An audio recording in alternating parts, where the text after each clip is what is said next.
Kürtlerin kaderi Birinci Emperyalist Paylaşım Savaşı'yla bilindiği üzere 1918-23 arası Kürtlerin kaderi çizildi ve Kürtlerin başına kara bir çorap geçirildi ve Kürtistan bölündü, parçalandı ve paylaşıldı.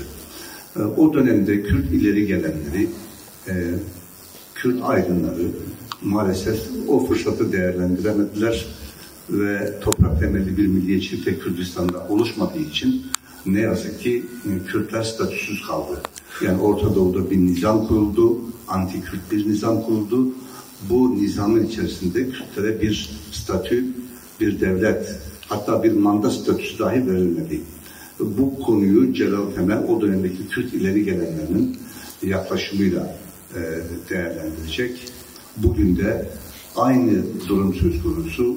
Suriye, işte o dönemde oluşturulan Sunni bir devlet olan Suriye ve Irak devletleri oluşturulmuştu İngiltere ve Fransa tarafından. Ne yazık ki işte, yani bu Kürtler için bu derece Suriye devleti bugün dağılmak üzere.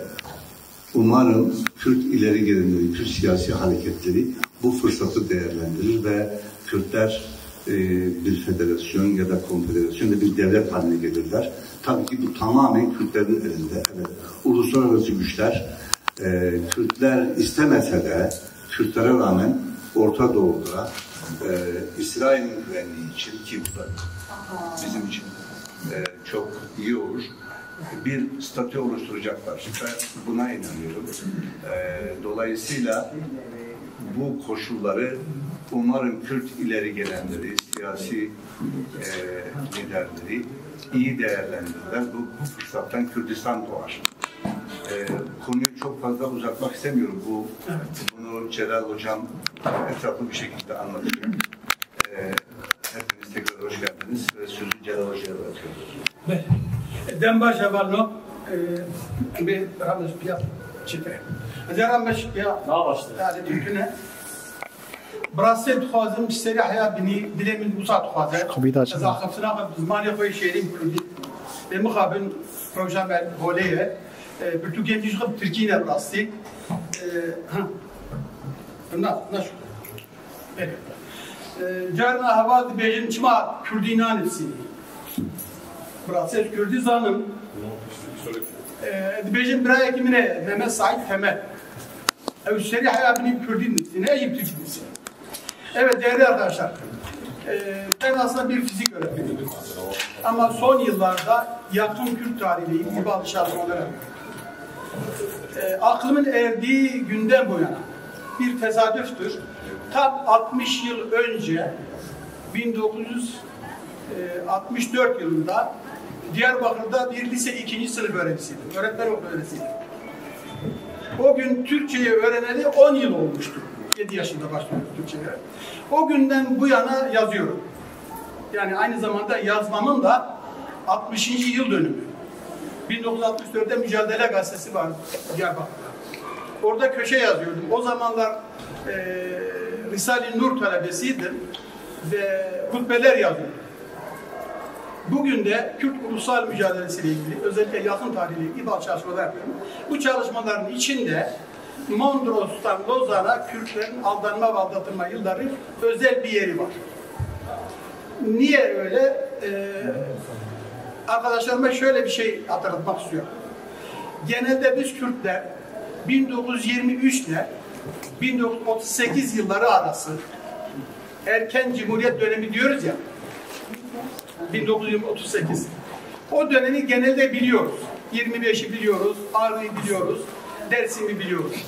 Ancak biz Kürtlerin imal ettiği bir dönem var.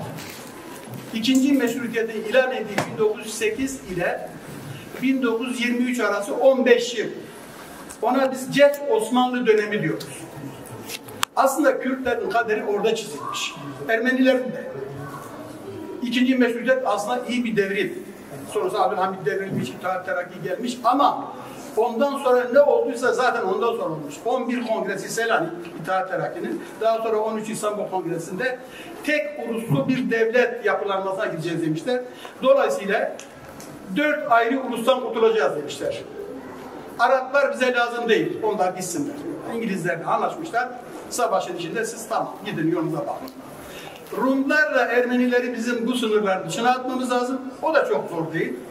İşte Rumların mübadele, Ermeniler malum 15 olayları. Ama asıl problem Kürtler ne olacak? Hem Abdülhamit bunu düşünüyor hem İttihat Terakki. Ve o dönemde savaş çıkıyor. Birinci Dünya Savaşı aslında Anadolu'da değil savaş. Yani batıdaki kentler, batıdaki nüfus Birinci Dünya Savaşı'nda pek etkilenmedi. Savaş Kürdistan'ın tam merkezinde, kuzeyinde Erzurum, Bitlis-Van bölgesinde oldu. Ve tabii bildiğiniz bazıları biliyorsunuzdur. Bu arada bir baktım ki 1916'da neredeyse Serhat Kürtlerinin %85-90'ı bölgenin dışına gönderilmiş Talat Paşa tarafından. Muhacire Serhade dediğimiz hani devvelerde davetin. O dönem baktım gerçekten kritik bir şey var. Aramızda bir Hanım var, Cemile diye bir roman yazı. O da nenesinden duyduğu bir şey. Maalesef 15 çokça biliniyor ama 16 bilinmiyor derken ben acaba Kürtler ne zaman, nerede kaybetti? Baktım ki asıl kritik nokta savaştan sonradır. Yani Birinci Dünya Savaşı bitiyor. Mondros Ateşkes Antlaşması var. Orada bir 5 yıl var. Hani Türk kesimi diyor ya, İstiklal Savaşı yılları, Yedi Dövele karşı savaş yılları, milli mücadele yılları, bir sürü isim veriyorlar. Oysa o dönemde bir savaş falan da yok. Bir mücadele var. İngilizler, Fransızlar, Ruslar geri çekilmiş 17'lerinden sonra. Bakıyorum ki Kürtler asıl o dönemde kaybetmiş. 18-23. Şimdi bu Suriye olayları da gelişince şöyle biraz bir karşılaştırdım. Benzerlikler de var. Yani o dönemde ciddi olarak Kürtlerin geleceği gündeme gelmiş. Ne zaman? 1919 Paris Barış Konferansı'nda. O konferans önemli bir konferans. 1,5 yıl sürüyor. Bildiğiniz Şerif Paşa bizi temsil ediyor. Kürdistan Tarihi Cemiyeti diye bir cemiyet kuruluyor. Müthiş, önemli bir cemiyet. 1918'de JİN diye bir dergi çıkarılıyor. Ve Seyyid Abdülkadir, Bedirhanlar, Babanlar, bütün Kürt önderleri bir araya geliyorlar. Ve gerçekten önemli bir parti kuruyorlar. Kürdistan Tarihi Cemiyeti. Onlar Şerif Paşa'yı temsilci olarak Paris Barış Konferansı'nda gösteriyorlar. Sevr'e kadar uzanan, maalesef bunu çok kapsamlıdır, Sevr'e kadar uzanan bir süreç var. 1919-20. O dönemde henüz Mustafa Kemal hareketi yok. Ama tam Paris Barış Konferansı devam ederken Kazım Karabekir diye bir komutan, bu Konya Karabekir o ilçeden Erzurum'a atanıyor ve o şöyle bir şey buyuruyor. Eğer biz kurtulacaksa Kürtler ve Türkler beraber olursa olur. Aksi takdirde Kürdistan Ermenistan olacak diye slogan uyduruyor. O zaman da Vahdettin'le İngilizler Mustafa Kemal'i Samsun'a çıkarmışlar çetelerle savaşırsın diye. Kazım Karabekir bunu Erzurum'a davet ediyor. O zaman Erzurum'da bir cemiyet kurulmuş. Müdafaa-i Hukuku Milliye Cemiyeti. Cemiyetin kurucuların çoğu aslında Kürt. Fakat Kazım Karabekir'in kurnazlığı, Mustafa Kemal'in akıllığı, Mustafa Kemal'i Samsun'da, Sivas'ta değil Erzurum'a yönlendiriyor. 1919 yılını düşünün. Temmuz'un başı 3 Temmuz. Mustafa Kemal Erzurum'a geliyor. Ve halen asker. Erzurum Kongresi 10 Temmuz'da başlayacak. Deniyor ki, bu o zaman sadrazam da damat Ferit'tir. Deniyor ki Mustafa Kemal haddini aştı, yoldan çıktı falan. Onu askerden atıyorlar. Hemen bir hafta sonra 9 Temmuz'da.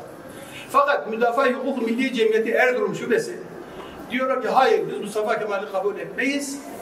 Bunu Kazım Karabekir'e söylüyorlar. O zaten Vahdettin'in adamıdır.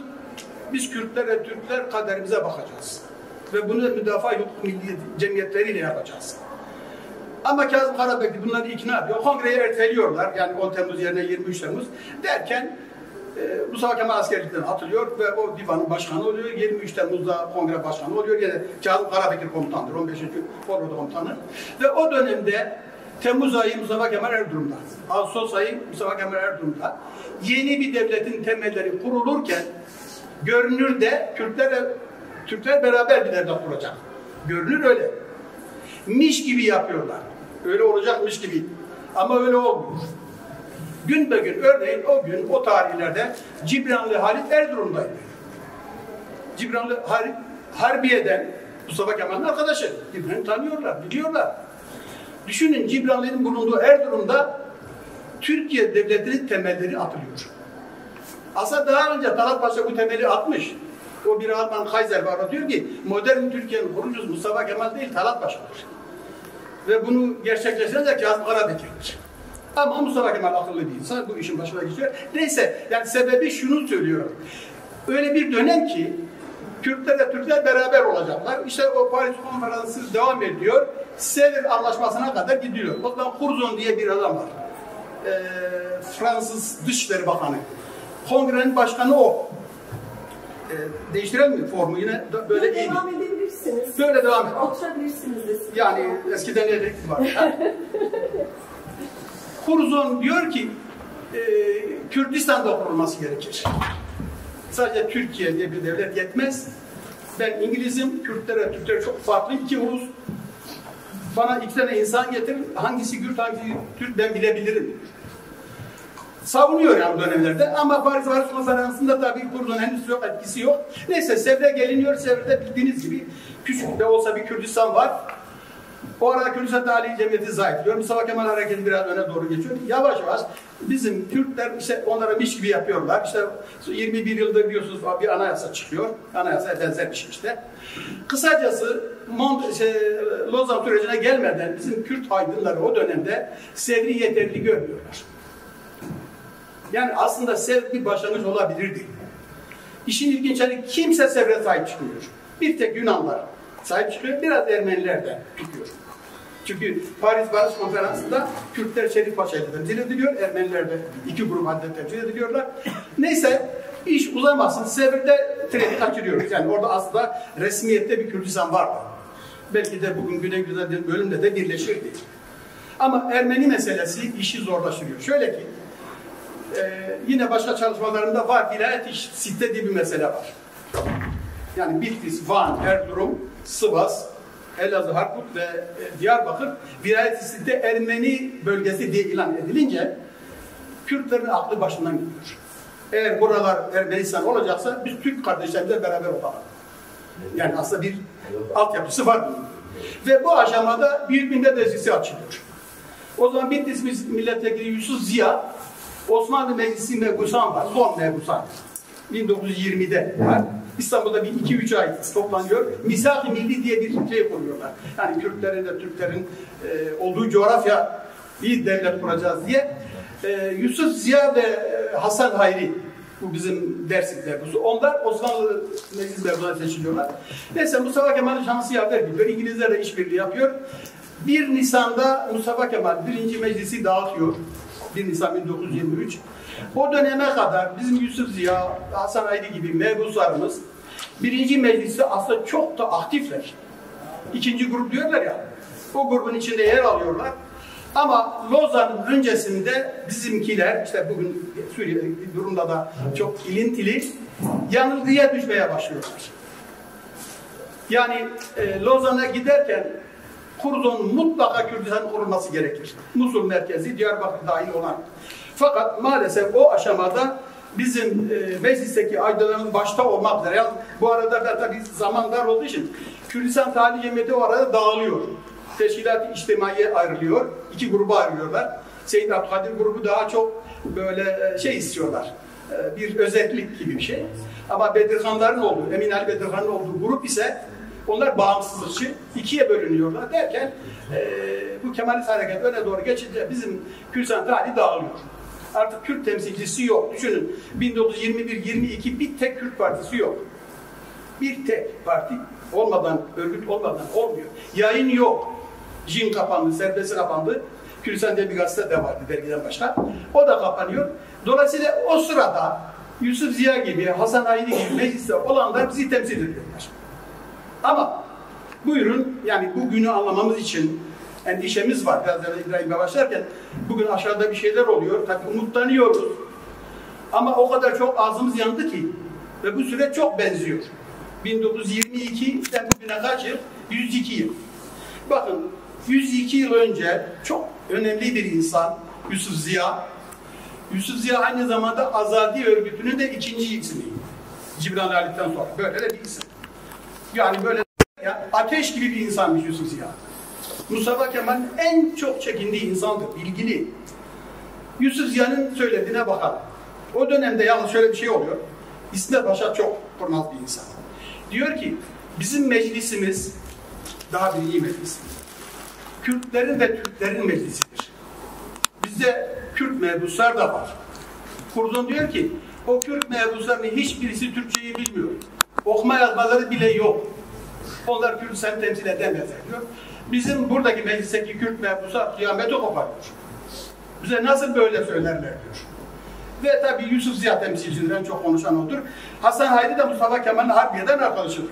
Hatta Hasan Hayri çevresinde diyor ki Mustafa Kemal Erzurum merkezi bir Kürdistan olacak. Batı basının da Baran Zeydanlıoğlu onun belgesinde buldu.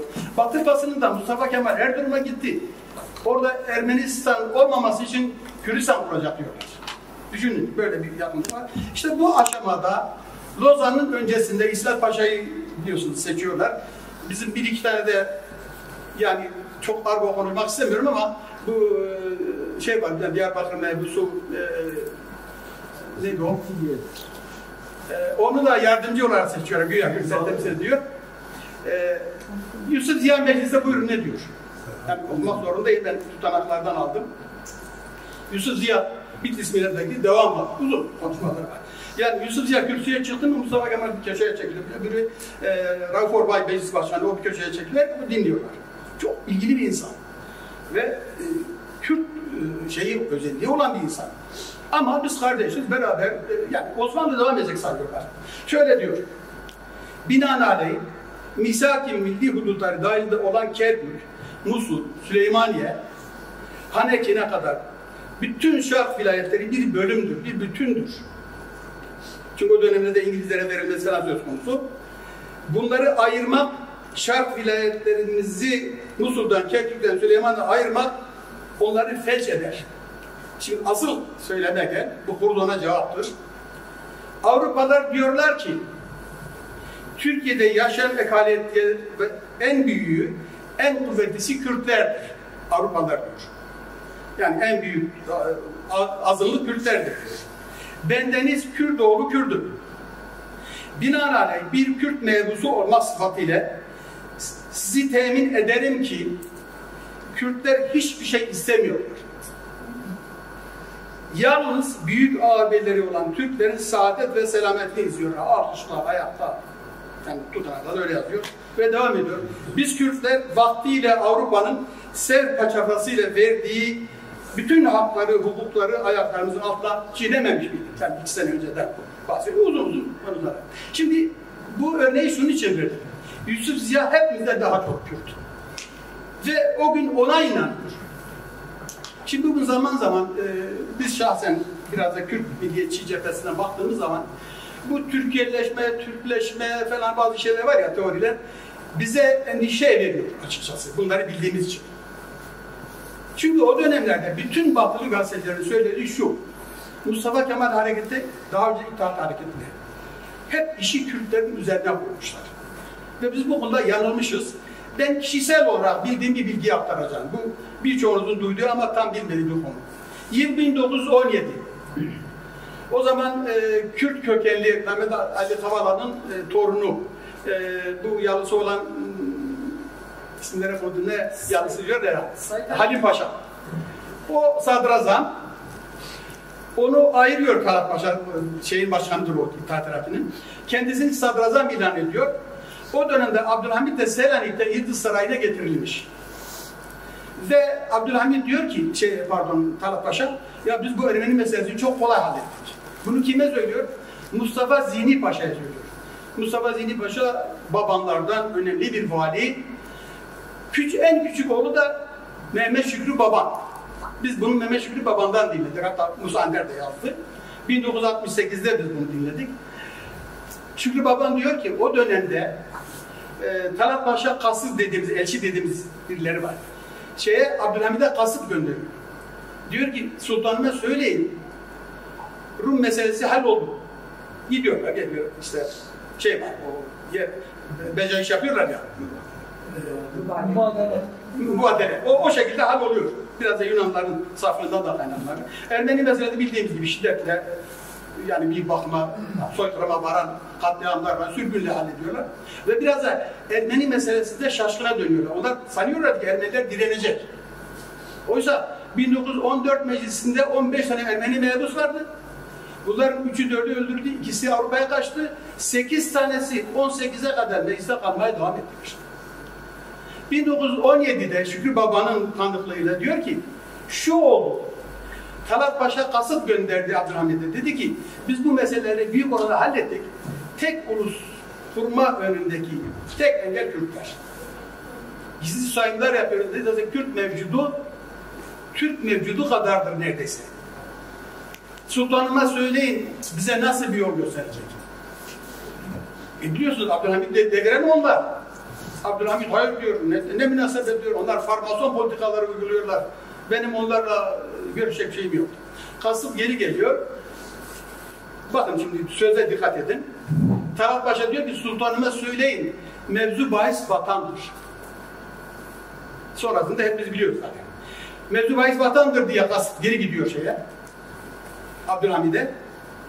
Abdülhamid diyor ki o zaman şöyle yapsınlar. Bu farmason politikalarını düşürsünler. Ama bizi Kürtlerle birleştiren rabıta İslam'dır. Mutlaka Kürtlere Müslümanlık lazımdır. Kürtler dindar bir ulustur. İnanmasalar da inanıyor gibi olacaklar. Ve Talat Paşa bu politikayı uyguluyor. İttihat Terakki bu politika Kemalitlere de geçiyor. Günümüze kadar gelmiş. Nasıl gelmiş? Mevzu bahis vatansa gerisi teferruat. Beşikçi de diyor ki mevzu bahis vatansa ne teferruattır? Bilim teferruattır diyorlar. Şimdi bakın arkadaşlar. 102 yıl, 105 yıl öncesinden bahsediyoruz.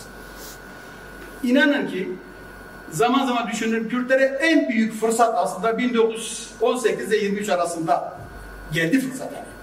İlk defa Kürdistan resmi belgelerde var. Kurulmak üzereyken İngilizler çok uğraşıyorlar. Lider bulamıyorlar. 3 tane lideri bir araya getiremiyoruz. Herkes diyor ki SOS. Seyit Abdülhamid bir yer çekiyor, Abdülhamidler bir yer çekiyor, babanlar bir uçta. Şerif Paşa diyor beni Kürdistan kralı yapın diyor. Şimdi biz sistemimizi tabii ki kendi insanımıza yapacağız. Benim Mustafa Kemal'e ya da Kazım Karabekir'e sistemim yok. Ben şeyin anılarını okudum Halide Edip'in. Kadın neler yazmış. Biz farkında bile değiliz. Lehimize yapmış. Ben de diyorum bu Kazım Halide Edip'i niye bu Kemal'i sersermiyor? Bakıyorsun ki liberal bir insan. Bir insan Turancılıktan nereye gelmiş? Dolayısıyla bazı şeyleri tabii öğrendiğin zaman o bakımdan bugün gerçekten heyecanlıyız. Bir fırsatlar doğuyor galiba. Çünkü Kürtler gerçekten arkadaşlar şuna inanalım.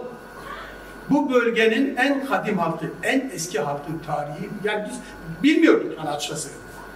Ve onun kültürü kadar zengin bir kültür yok. Karşılaştırılmaz diğer kültürlere. Bakmayın dengbecilik falan bize ulaşmış ama her yönüyle bir dili. Yani insan inceledikçe o dili inanamıyorsun bu nasıl bir dil. Ama işte maalesef belki hani 18'lere kadar Dünya Savaşı'na kadar da kimse inkar etmiyor. Osmanlı'nın önemli bir bütünüydü. Ama 18-23 Mondros'tan Lozan'a gerçekten Kürtler yanıldılar, yanıltıldılar. Onlara miş gibi yaptılar.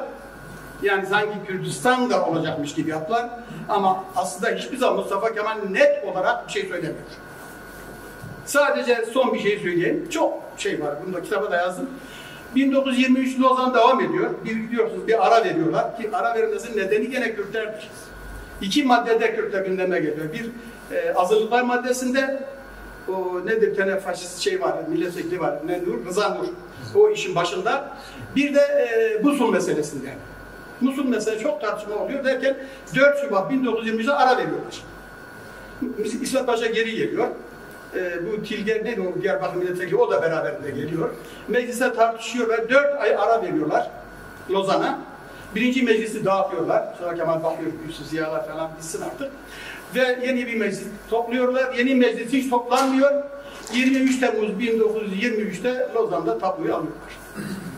Şimdi baktığınız zaman burada müthiş bir aldatılma var. Yani sanki beraber, hani diyor ya zaman zaman biz de kurucu unsur muyuz? Yani öyle olsa bu devletin adı dediğim Türkiye değil de mesela Anadolu, ne bileyim Mezopotamya, başka bir ad olsa ama Türkiye diye bir ad verilmiş Türk sözcüğünden, değil mi? Öyle olacak problem var aslında başından beri. Şimdi buraya baktığımız zaman bugün bazı fırsatlar var. Yani bizim bir avantajımız var Türkler olarak. Çok açık kalemi söylüyorum. Haklıyız. Gerçekten çok haklıyız. Bu devletin bu bir statüye sahip olması, devlete sahip olmaması bütün dünya barışını yapıyor. Bana göre Orta Doğu'daki ana huzursuz nedeni Kürtlerin devletsizliğidir. Filistin meselesi nedir ki Filistin? Küçücük bir coğrafya ve onlar Arap. Filistin'de bir ulus yok. Yani 23. Arap Devleti zaten kurulmuş. Ama Kürtler koca bir ulus. Ta Bağdat'tan başlıyor, Kafkaslara kadar, bu taraftan Konya çöllerine kadar. Şimdi böyle bir ulusun bir statüsü olmaması, yani bir eksiklik değil mi? Efendim biz azat olduk ama devlet olduk diyemiyorlar. Oysa 350 yıl önce Ahmet Efendi bize asla söylemiş bunlar. Hebune serok yemeci diye başlamıyor mu? O gün dahi bizim bu Kürt liderin hani Ezüel, ben ve ben günümüzde de var. Onun için umarım o günkü bu söylediklerimiz tabii ki bazen gençler bana da Beşikşehir'de hep söylüyorlar. Ya hocam bugünden bahsedin. Geçti onlar. İşte çürüme dedim. Ama öyle değil. Bizim en büyük eksiklerimizin biri tarihimizi bilmemek, ikisi kültürümüzü, dilimizi bilmemek. Biz niye burada Türkçe konuşuyoruz? Eğer bu iki önemli kısmı bilseydik, Mustafa Kemal ne yapıyor? Bir devlet kuruyor, ulusu yok ortada, dili yok, tarihi yok. Ne yapıyor? Türk Tarih Kurumu, Türk Dil Kurumu. Değil mi? İlk yaptığı işler onlar. Yapay olarak olur. Seninki ise var. Mezopotamya'nın kültürü, ta Ahmetlere daha öncesine giden senin bir kültürün var. Dolayısıyla bu haklılık var ya, bir güçlülük getirebilir. Tabii biz şimdi bir yerde hani emperyalistlerle Kürtler işbirliği yaptı mı yapmadı mı falan. Lozan-Mondros döneminde Kürtler emperyalistlerle işbirliği yapmadı. Herkes yaptı. O dönemde herkes emperyalistlerle işbirliği yaptı. İnönü zaten itiraf ediyor. Ne o dönem ne 1925'te Kürtlerin emperyalistlerle işbirliği yaptığı diye bir şey yok. Tam tersine Türkiye Büyük Millet Meclisi hem Rusya'yla hem İngilizlere hem Fransızlara anlaşmalar yapıyor. Onlar işbirliği yapıyor. Ama maalesef bunu hep Kürtlere mal ettiler. Zamanımız nasıl? Yavaş yavaş sola doğru geliyoruz. Efendim? Bir de soru cevap kısmı. Evet. Yavaş. Size 55'te bırakacağım. Nasıl? 55'te bırakacağım. Tamam. 8 dakikam var. O zaman ben sözü burada keseyim. Tabii benim isteğim, dileğim Kürtlerin bir hak ettikleri bir statüye kavuşması. Hepimizin mücadelesi bulmuş olması lazım. Bunun için de inanın ki bizim bildiğimiz yol, en azından da Beşiktaş Vakfı olarak Kürt kültürü, dili, değerleri üzerinde bir birliktelik. Bunun adı Kürt milliyetçiliği ise ona da razıyız. Eğer sosyalizm olursa ona da razıyız. İslam'da da olur. Ama tümünü dışında bizi bir araya getiren nokta bu. Kendi dilimize, kültürümüze sahip olduğumuz bir sınıf çiziyor. Evet, sorularımız varsa kusura bakmayın, çok alelacele. Evet. Böyle, başlayalım. Ki masiyeme tamam ki.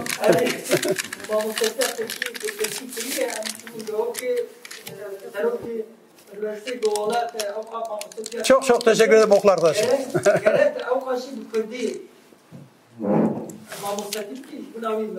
Başa.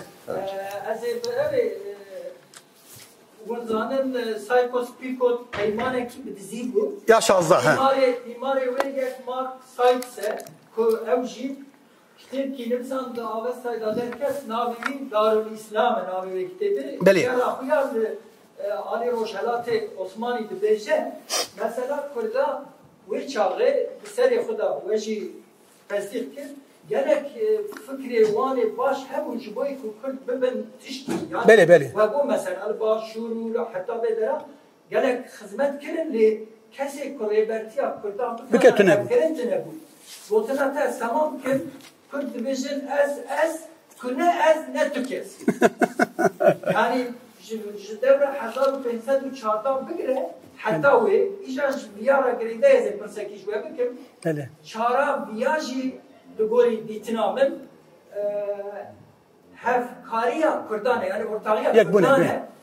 Evşi hevkari ortağı bir rezgirtiraş hevra çekme. Yani emin emiro şişkiriya pede keskin yan peke keskin ne yapayım? Gene embere her du aliya raşi ve kevnez bibin ki emkarını teslim kin ve ne ziyardık kin. Yani o tedvi var ya da şu boyu. Eji وقت تفكر no Ahmet eji صد وقت تفكر be hevkarın çenabe gerek an mefak kabul bükün gerek beşikçi ve isala dısala tişe gitmeyecek. Kürtler bir kral etrafında dahi bir araya gelebilirler. Yani gerek hevkarın yakitiye be yani insan yok Ahmet hani 85 sal bere gotiye en behevradın. Behevran parça şekli. Hatta o botnaviya meşhur gibi eğer hem ne bileyek? Ana bibiniyek gibi tamamı gibi Arabu Acemu jmarat kin ulami. Eri olamsa diye. Rasta tederdeki ne? Nubahar edeceğim bir tabi. Belki başka bir soru o dönemde gençlerden ha buyurun.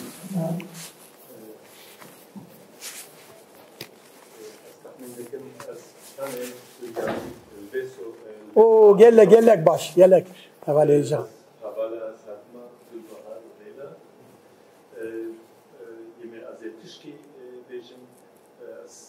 geldik mit Interesse als Israeliyete als duydum. Beli. Ama kıştaki mahkem gidiyor ve İsraeliyete. Beli. Milleti Süryani Beli. Aşuri. Beli. Hiç da bahsevata nekir. Burası ne? Belki af stego Lozan o Wadarago milleti Kürt o nekatna hiç nahatna hasabandınci. Beli. Belki استخمين لكن belki günahı قربون Aşuriye Süryaniye. Beli. أستبيبون كو حبكي تجي سر سورياني وأسوريا. بله. تقوليا أف دار أف بادر حمية ملا يكردايا. أستخمين لكن تاريخي بيجي بادر حمد قالك يعني أسوري وسورياني لا لازم أقول. بله. أم شيء أم Türkiye nadirabı. Astbibun habiki tişsar. Baş. Gelek spas. Kemasiye ki hakikaten. Türkçe söyleyeyim. Değerli arkadaşlar gerçekten tabii bu Süryani, Asuri meselesi hep ihmal ettiğimiz bir konu. Arada tabii Ermenilerin de buna kabahati çok. Siz Midyatlı mısınız? Evet. Ben de Midyatlıyım. Helak diye bir köy var. İskender de bazı orada oturuyor şimdi. İskender şu anda zaten Süryani'yle ilgili pek çok çalışma yapıyor. Onunla da ben ilişki halindeyim. Aslında Seyfo diye bir olay onlar da başına gelmiş. Ama maalesef onlar da ihmal eden, onlar da kandırılan, aldatılan bir halk. Ve tabii ben hep merak ettiğim bir konu var. Size de sorayım, belki bilginiz var mı? Hepinize soruyorum. Hristiyan Kürtler yok mudur acaba? Hristiyan Kürtler. Mutlaka vardır. Yani eğer Süryanileri, Asurileri iyi tanısak mutlaka o daha önemli şeyler çıkacak. İsa bu bölgede çıktı. Süryaniler var, Ermeniler var. Kürt diyor ve engeli bun. Onlara ne oldu? Tabii çok önemli bir konu. Sizin o bir yayın evi var. Hemen hemen bütün kitapları var bende. Onunla da ilgili bir çalışma yapıyorum. Ama gerçekten Ermeni meselesi sizin meseleyi de gölgülüyor. Yani bunda Ermeni dostların da kabahati var. Aynı dine mensup olmasına rağmen onlar da imal ediyorlar. Yoksa o Paris Barış Konferansı sırasında mesela gönderdiği telgraflar falan da var. Ben bahsetmedim. Bizim Kürt ağaları, beyleri boyuna telgraf çekiyorlar. Maalesef. Yani Midyat'ta bazen tabii bazıları Süryanileri korumuşlar. O da ayrı bir konu. Midyat'ta yani Malahaco'yu tanırsınız. Ben de o ailedenim. Yani Heverka. Ama işte ne diyelim yani o da işte biraz da küçük topluluk diye imal ediliyor. Hepimiz yerine göre çok fazla dile getirmiyoruz. Yani bir tamamlanmış olalım ama önemli bir konudur. Bilmeyeniniz var. İskender Debasov var. Şu anda güzel de bir ev yaptı Süryani mimarisiyle. Helek köyü var Midyat'a giderken. Benim ailemin de kökü oradan geliyor. Evet. Başka buyurun. Ya bir şey söyleyeceğim. Yani genel bir söylem var. Aslında Kürtler Dünya Savaşı öncesi sırasında aslında bu konuyla da bağlantıdır. Yani İttihat Terakki'yle beraber Ermeniler, diğer gayrimüslim azınlıklar mesela 19'da da Karadeniz'deki Rumlar olmak üzere. Evet. hani bunların aslında bastırılmasında Kürtler aslında aktif bir rol oynadı. Burada ortaklaşıldığı gibi söylem. Yani Kürtlerle Türkler yani Ermenilerin basın.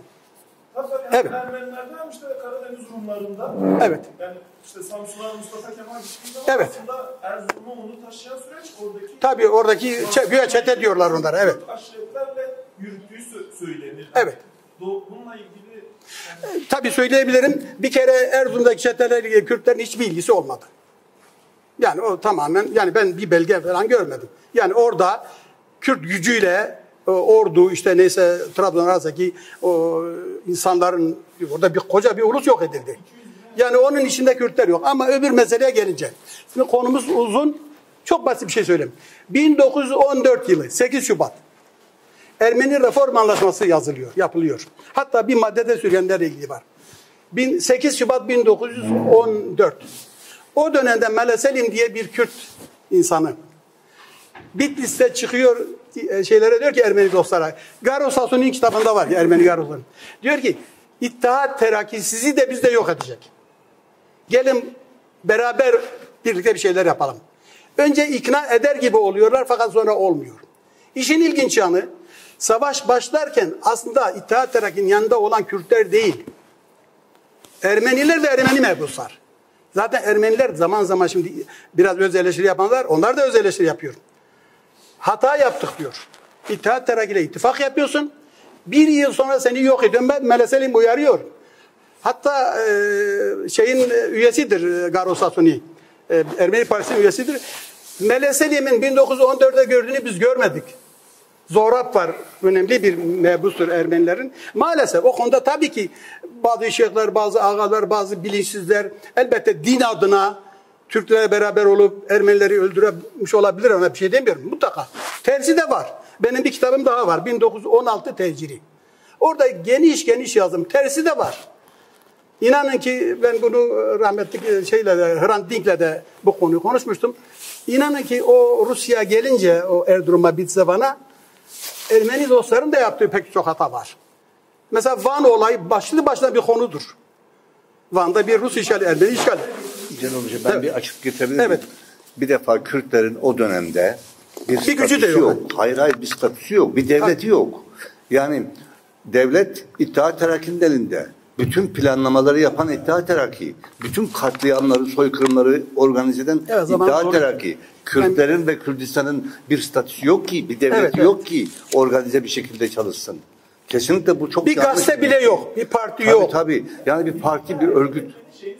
sizin söylediğiniz Lokal düzeyde korkusuyla hani biz olmazsa bunun şeyi size kalacak.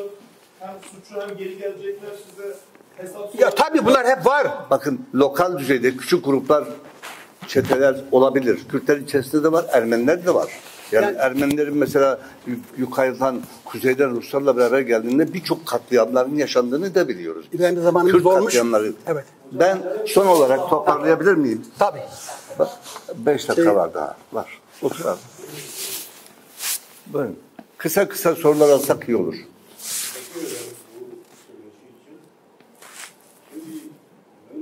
Anladığım kadarıyla Türklerin en büyük eksiği Türk devletinin devlet yapılanmasının altınını okuyamamalı. Evet. Doğru. Ta 1514'ten beri 2. Mahmud'a kadar. Yani Osmanlıların bu bölgede bir devlet akını olmuş. Maalesef Türkler o akını okuyamaz. Birinci Dünya Savaşı sürecine girildiği zaman Balkanlar bitmiş. Evet. Osmanlıların elinden gelmiş. Araplar Ayrılmışlar. İngilizler Fransızlara bağımlı atmış. Yani Osmanlılardan kurtarır. Ama Türkler güneyde İngilizlerle, buradan Mardin'den Adana'ya kadar Fransızlarla, Bitlis'ten Kars'a kadar da Ruslarla savaşıyor. Niye? Yani ümmet şeyine bağlı oldukları için. Ama Türklerin orada bir aklı var. Her şey elden gidiyor. Orayla ilgili bir sorunuz var mı? Her şey Daha var, elden beş gidiyor. dakika. Bir Anadolu kalmış, Türkistan kalmış. Bununla ilgili bir proje oluşturuyorlar. O projenin üç ayağı. Birinci ayağı Ermenileri bu topraklardan yok etmek. İkincisi Rumları, üçüncüsü Kürdistan meselesi. O da 19'dan beri o Şii'den bu yana devam ediyor. Yani Kürtler bu aklı okumadı. Bu Türk devletinin ta Orta Asya'dan 1000 yıl önce gelip de bu toprakları 1000 yıldır yönetenler her seferinde bir şey ortaya atıp da kendilerini ayakta tutan Türklerin aklını okumadığı sürece Türkler önlerini Teşekkür ederim. Sağ olun. Bütün bu projelerin şeyi Türklerdir yani. Ne Ermenisidir, ne Süryani, ne Azurisi, ne Kürtler. Hepsi oyuna gelmiş. Doğru. Teşekkür ederim. Sağ ol. O arkada geç. Tamam, şey. Mustafa Kemal vakti yapıldı Erzurum ve Birleşik Kurumları derece var Ciyek evke kimisteciye kongre Mustafa Kemal olmadan karakterli göre delegasyonca Erzurum'a der doğru ver. Beli. Birleşik Kurumları yeki Kürt kudikşine kongre. Daha dişin. Uçamazdı.